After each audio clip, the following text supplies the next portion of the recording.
வணக்கங்க. GK sir மாநாட்டு தீர்மானங்களை சரி பார்த்துக்கிட்டு இருக்காரு. முதல்ல உங்களை பேச சொன்னார்.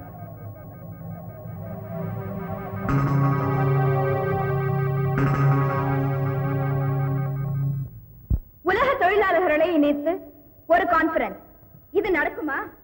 கற்பனைக்கும் எல்லை வேண்டாமா? கேலி பேசியவர்கள் வாய் பதற்றி நிற்கும்படி இந்த கான்பரன்ஸ் இன்று வெற்றிகரமாக நடந்து கொண்டிருக்கிறது. இந்த மாபெரும் வெற்றியை சாதித்துவிட்டு சைலண்டாக எங்கோ ஒரு அறையில் அமர்ந்து ஒற்றுமைக்கான தீர்மானங்களை உருவாக்கி கொண்டிருக்கும் ஜிகே அவர்களே, உயிர் நண்பருக்காக யூனியன் தலைவர் பதவியை ராஜினாமா செய்த சங்குண்ணி அவர்களே, உங்கள் இருவரின் பெயரும் தொழிற்சங்க வரலாற்றில் என்றும் அழியாது. வானத்து சூரியன் கூட எட்டி பிடிக்கும் தூரம் தான் தோழர்களே நாம் மனது வைத்தால். ஜிகே அடிக்கடி சொல்லும் வாசகம் இது. அந்த வாசகத்துக்கு உயிர் கொடுப்போம். நாம் பலப்படுத்துவோம். இவங்க எல்லாம் உங்ககிட்ட பேசுறதுக்காக வந்திருக்காங்க. மாநாடு முடிஞ்சோன்னு வர சொல்லுவோம். இல்ல இப்பவே உங்ககிட்ட ஏதோ கேட்கணுமா? என் லைஃப்ல ஒரு டர்னிங் பாயிண்ட்காக நான் தயாராகிட்டு இருக்கேன். இவங்களும் உன் லைஃப்ல ஒரு டர்னிங் பாயிண்ட் கொடுக்கத்தான் வந்திருக்காங்க. வேற இவங்களா? மகாநாட்டை நான் படிக்க போற இந்த தீர்மானத்தை உலகத்துல உள்ள அத்தனை தொழிற்சங்கத்திலையும் ஃப்ரேம் போட்டு மாட்ட போறாங்க பாரு. அந்த தீர்மானங்கள் என்னன்னு தெரிஞ்சுட்டு போறதுக்காக வந்திருக்காங்க. ரொம்ப ஆர்வத்துல வந்திருக்காங்க போல இருக்கு. மாநாட்டு பந்தல போய் உட்கார சொல்லு. இன்னும் கொஞ்ச நாளில் அந்த தீர்மானத்தை வந்து படிக்கிறேன். அங்க படிக்கிறதுக்கு முன்னால இங்க ஒரு தடவை படிச்சு காட்டணுமா? வாதம் பண்றதுக்கு எனக்கு நேரம் இல்ல. தீர்மானத்தை மகாநாட்டுல வெளிநாட்டு பிரதிநிதிகளுக்கு முன்னாலதான் படிக்கணும். அவங்கள போக சொல்லு. இது உங்க கமிட்டி தீர்மானம் இல்ல, தொழிலாளிகளுக்காக என்னுடைய தனிப்பட்ட தீர்மானம்.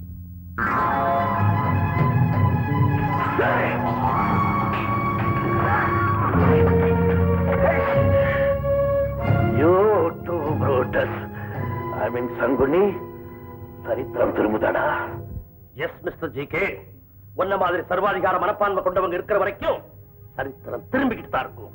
கோர்ட்ல நீ பெரிய லாயரா இருக்கலாம், ஆனா சங்கத்திலே எங்க எல்லாரையும் போல ஒருத்தன் சங்க தலைவரை விட அதிகமான மதிப்பையும் மரியாதையும் மற்ற தொழிலாளிங்க உனக்கு தர்றதே இனியும் நாங்க பொறுத்துக்க மாட்டோம். கொஞ்சம் கொஞ்சமா தொழிற்சங்கத்துக்குள்ள நுழைஞ்சு இப்ப எங்களை டாமினேட் பண்ண ஆரம்பிச்சிருக்கிறேன். ஒரே சங்கம் என்ற பேரால எங்க சங்கத்தை கரைக்கி வச்சு தொழிலாளிதான் சங்கத்துக்கு தலைவராக இருக்கணும்ன்ற புதிய சித்தாந்தத்தை உருவாக்கி தொழிலாளருக்கு எங்களுக்கு நடுவுல ஒரு பெரிய இடைவெளியை உண்டு பண்ணியிருக்கிறேன். உயிர் நண்பன் சொல்லிக்கிட்டு சங்க கணக்கு விவகாரத்துல தலையிட்டு யாருக்கு முன்னால என்ன அரைஞ்சு அவமானப்படுத்தி இருக்கிறேன். அடிச்சு அந்த கையை வெட்டி வீட்டோட உட்கார வைக்கிறதுன்னு நாங்க எல்லாரும் முடிவு பண்ணிட்டோம். உன்னுடைய தீர்மானங்களுக்கு இந்த ரூமே சமாதி. வாட்டா என் உயிர் பால்யன் நண்பா, இப்ப உனக்கு என்ன வேணும்? என் கைதானே எடுத்துக்க. என்னடா முழிக்கிற? சின்ன வயசுல இருந்தே நான் சாப்பிடுறதுல பாதி உனக்கு கொடுத்து உன்னை பெரிய மனுஷனாக்கி யூனியனுக்கு தலைவராக்கலனே, அதுக்கு எனக்கு தண்டனை வேணாம். வடா, யார் யாரையோ நம்பி யார் தோள் மேலேயோ கை போட்டு என் வட்டி தொழில் போனாலும் பரவாயில்லை, உங்க யூனியனை வளர்த்து உங்களுக்கெல்லாம் ஒரு நல்வாழ்வு தேடி கொடுக்கணும்னு ஆசைப்பட்டனே, அதுக்கு எனக்கு ஒரு தண்டனை வேணாம். வா. யூனியன் லீடர்களை முதலாளிகள் வேலை பேசுறது சகஜம், ஆனா நீ நீ இப்படி சோரம் போவேன்னா கனவுல கூட எதிர்பார்க்கலடா. என் லட்சியத்துக்காக என் உயிரே கொடுக்க நான் தயங்க மாட்டேன்டா. இப்போ உனக்கு தேவை அப்போ என் கைதானே எடுத்துக்க. Men may come and men may go, but Jike goes on forever. Come on, comrade, take it.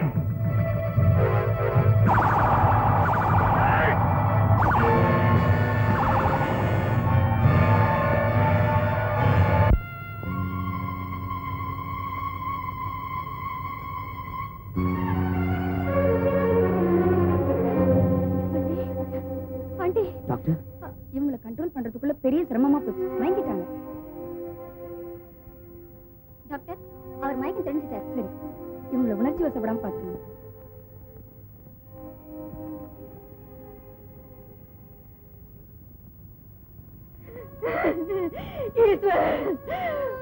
உங்க அப்பா பாத்தியாடா? உன்னை தூக்கி வளர்த்த கைக்கா இப்படி ஒரு நிலைமை, எல்லாரையும் ஆதரிச்சு அரவணைச்சு அவருக்கா இப்படி ஒரு நிலைமை. ஐயோ அம்மா, அப்பா மயக்கம் இல்ல, நாங்க வர மாட்டேன். அந்த கோலத்தை அவரை என்னால பார்க்க முடியாது.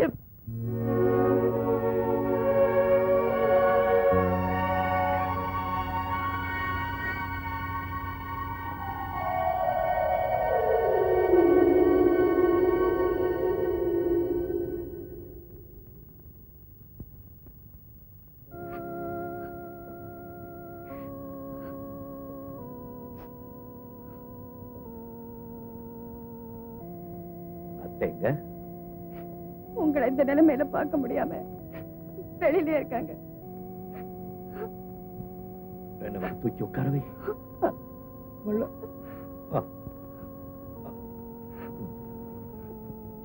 ஓகே ஓகே துர்கா, என் மூஞ்சில தொடச்சு விடு. Very good. உன் தைரியத்தை பார்க்கும்போது எனக்கு எவ்வளவு சந்தோஷமா இருக்கு தெரியுமா? இவனை பார், கவர் அழுதுகிட்டே இருக்கான். சும்மாறா, போய் அத்தை கூட்டிட்டு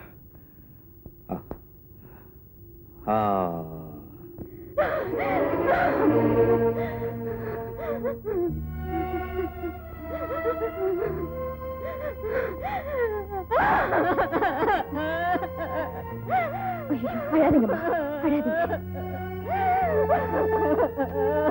அழாதீங்கம்மா.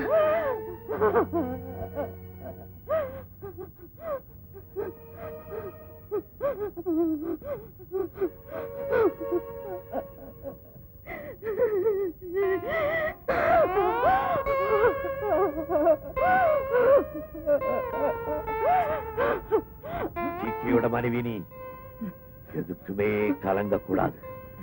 ஆண்டவன் நம்முடைய ஒவ்வொரு லட்சியத்துக்கும் ஒரு விலை பிக்ஸ் பண்ணிருக்கான். என்னுடைய லட்சியத்துக்கு அவன் பிக்ஸ் பண்ண விலை இது.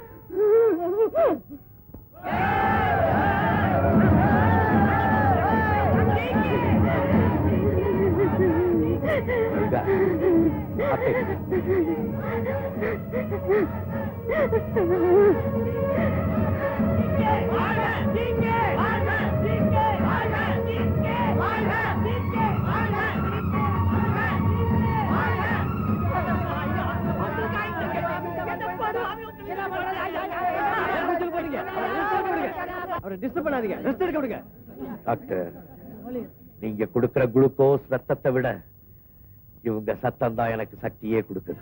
வக்கீல் சார், வெட்டினவங்க யாருன்னு எங்களுக்கு தெரிஞ்சாலும் சொல்லுங்க. சொல்லுங்க, அவன் தலையை கூட்டி வந்து காலடியில் வைக்கிறோம்.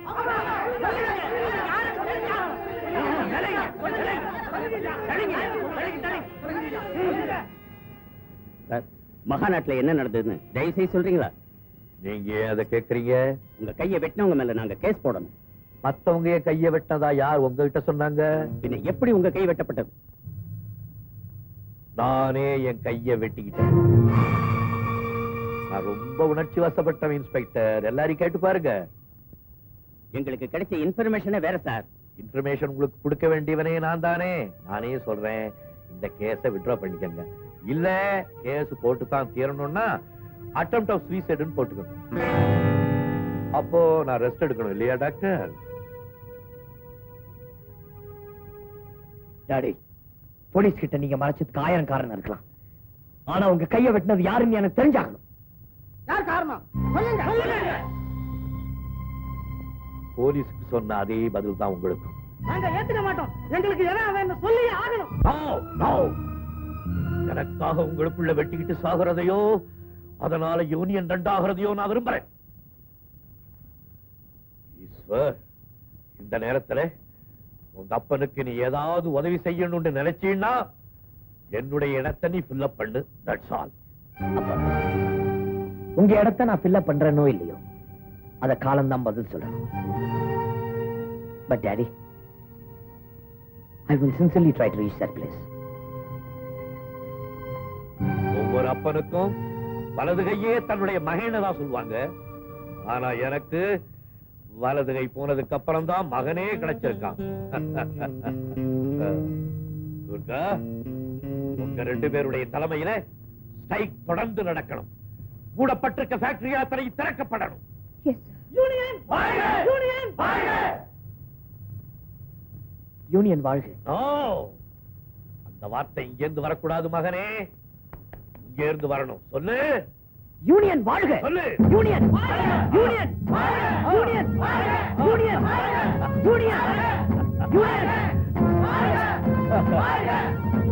Union union union union union union union union union union union union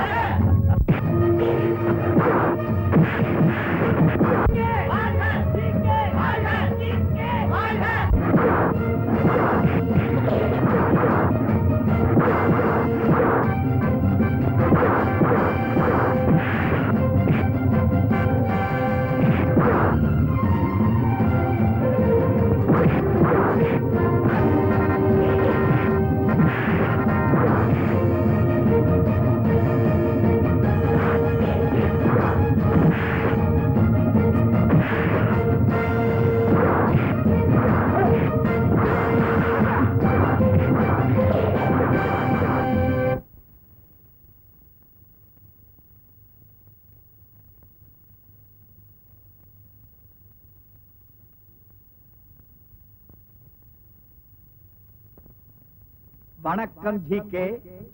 சௌக்கியமா? நீங்க அட்மிட் ஆனோன்னு வந்து பார்க்கணும்னு நினைச்சேன் மாப்பிள. ஆனா உங்க லேபர் பசங்க வெளியே நின்று கத்திட்டு இருந்தாங்க. என் தலையை வெட்டி உங்க காலடியில வைக்கிறதாக பயந்து போயிட்டேன். எங்கடா ஓடி ஓடி இருதுன்னு. அப்புறம் தான் செய்தி வந்தது, என்ன யாரும் வெட்டல, நானே வெட்டிக்கிட்டேன். அட்டெம்ப்ட் ஆஃப் சூசைடுன்னு சொன்னீங்களா? எப்பேற்பட்ட தியாகம்! உங்க லேபர் யூனியன் உடைய கூடாதுங்கிறதுக்காக அப்பேற்பட்ட தியாகிக்கு எங்க தொழிலதிபர்கள் சார்பாக ஒரு பரிசு கொடுக்கலான்னு முடிவு பண்ணியிருக்கிறோம். தயவு செய்து ஏத்துக்கணும்.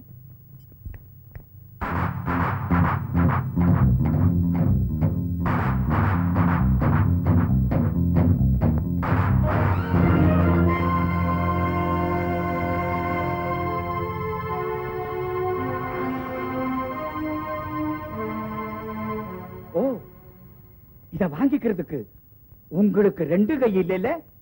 சாரி.